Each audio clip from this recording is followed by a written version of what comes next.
It's rainy days like these that serve as a very clear reminder. Here in Del Mar, it is a battle between Mother Nature and Father Time, and time is running out. This is becoming more and more urgent. My hope is that this entire project can be done in well under 8 years, maybe 7 years. Over the decades, these cliffs have been disappearing at an average of 6 inches a year. Some years, it's more like 6 feet, depending on the weather.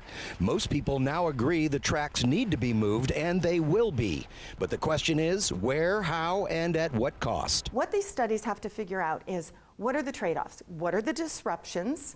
What are the risks? What are the liabilities? What can be done and can't be done? After a series of sometimes contentious town hall meetings, this will be the last between SANDAG and the city of Del Mar. Tonight is the last open public forum.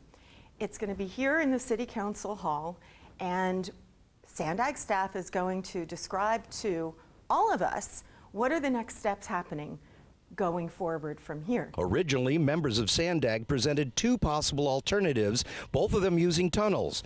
Now look, it's blossomed into 11 possibilities, many of them tunnel under people's homes, and one of them tunnels under the lagoon next to the Del Mar Fairgrounds. To the integrity and the credit of the SANDAG engineers, they put all the possible routes back on the map and said, let's take another look at these.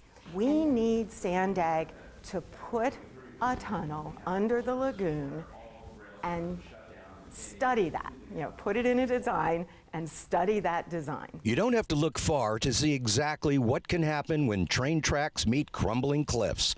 Up the coast in San Clemente, passenger rail service has been canceled once again, this time indefinitely, after yet another landslide along the coast. The railroad tracks are right on the beach. The sand has eroded. It's also eroded just a little bit further south in Sano, and we're winding up with railroad tracks that are in peril.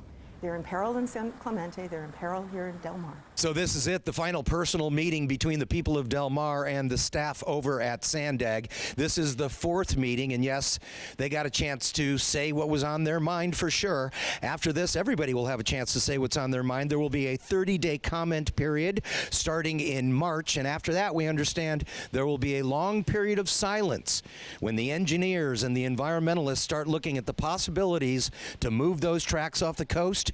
We understand a final design should be revealed in 2026. We're in Del Mar. Dan Plant, KUSI News.